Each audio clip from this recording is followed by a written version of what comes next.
தாய்மார்களே, பெரியோர்களே,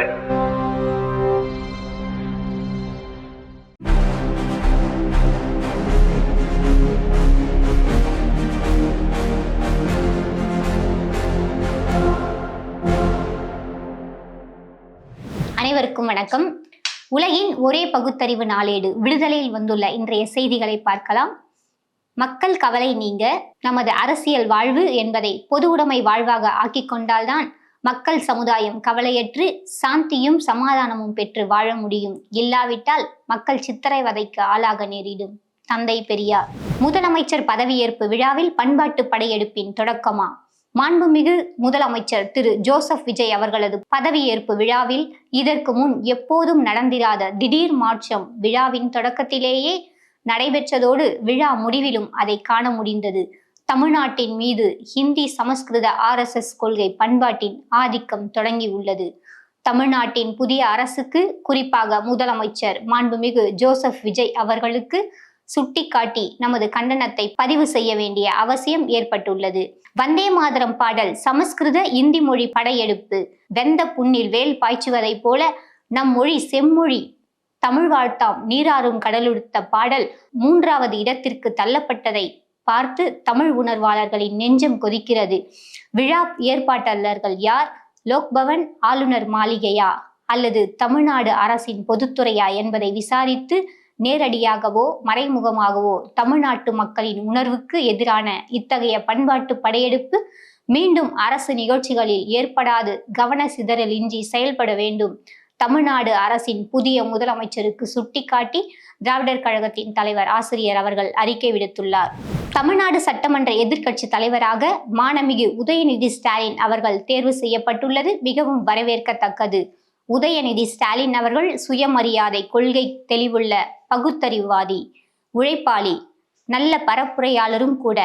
அவரது தேர்தல் பிரச்சார முறைகளே அதற்கு தக்க சான்று. இந்த காலகட்டத்தில் அவர் எதிர்க்கட்சி தலைவராக உள்ளது இன்றியமையாத தேவையாகும். அவரது திறமை மேலும் வெளிவர நல் வாய்ப்பு இது. சட்டமன்றத்தில் நீண்ட அனுபவமும் துணிவும் செயல்படும் ஆற்றல் உள்ள மாண்புமிகு KN நேரு அவர்கள் சட்டமன்ற திமுக கட்சியின் துணைத் தலைவர் கொறடாவாக மாண்புமிகு ஏவா வேலு அவர்கள் தேர்வு சிறப்பானவை, வரவேற்கத்தக்கவை. அனைவருக்கும் வாழ்த்துக்கள் தெரிவித்து தமிழர் தலைவர் அவர்களின் அறிக்கை இன்றைய விடுதலையில் இடம்பெற்றுள்ளது. உளமாற உறுதியேற்ற சட்டமன்ற உறுப்பினர்கள். சட்டமன்றத்தில் இன்று உறுப்பினர்களாக பதவியேற்ற திராவிட முன்னேற்ற கழக சட்டமன்ற உறுப்பினர்கள் அனைவரும் உளமாற உறுதியேற்றனர். பதவியேற்பு விழாவில் ஆண்டவன் மீது ஆணையிட்டு என்று கூறி பதவியேற்ற முதலமைச்சர் ஜோசப் விஜய் இன்று சட்டமன்ற உறுப்பினராக பதவியேற்கும் போது உளமாற என்று உறுதியேற்றார். அமைச்சர் ஆதவ் அர்ஜுனா இரு நிகழ்வுகளிலும் உளமாற என்று உறுதியேற்றுள்ளனர்.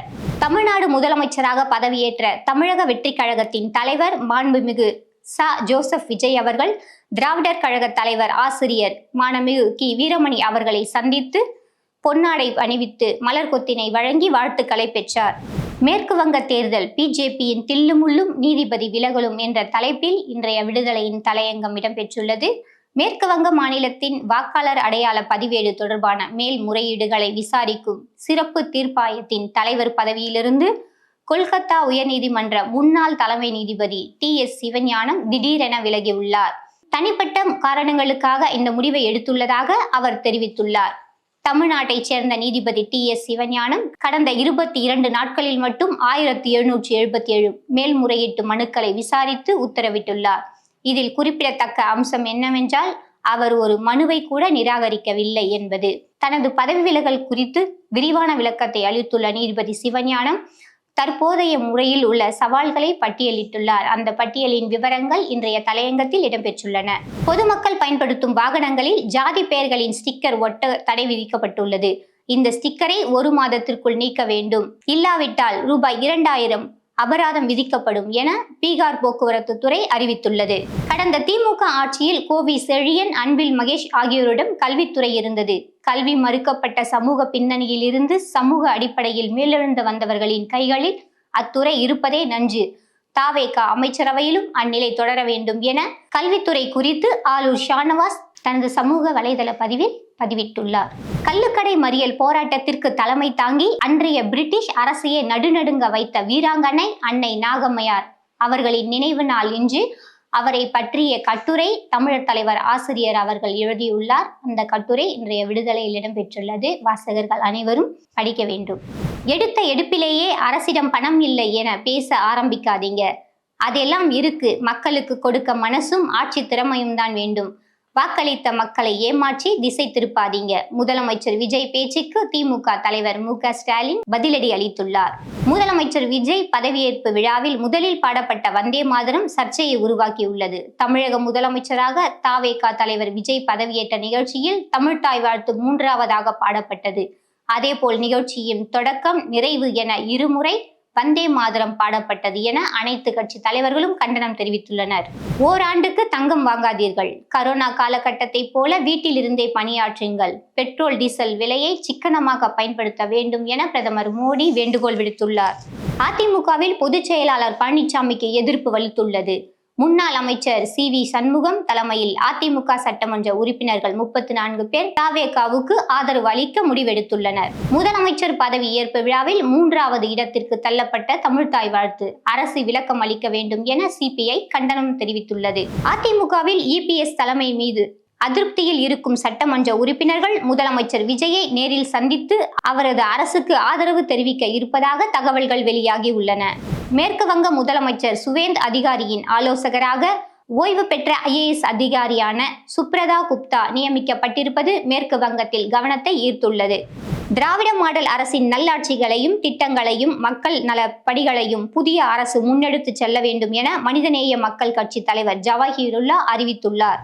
திருச்சி கிழக்கு சட்டப்பேரவை தொகுதியில் போட்டியிட்டு வெற்றி பெற்ற முதலமைச்சர் ஜோசப் விஜய் அந்த தொகுதியில் தனது பதவியை விட்டு விலகினார். சட்டப்பேரவை தேர்தல் தோல்வி காரணமாக பாஜக தலைவர் நயினார் நாகேந்திரன் பதவி விலக அண்ணாமலை ஆதரவாளர்கள் குரல் எழுப்ப தொடங்கியுள்ளனர்.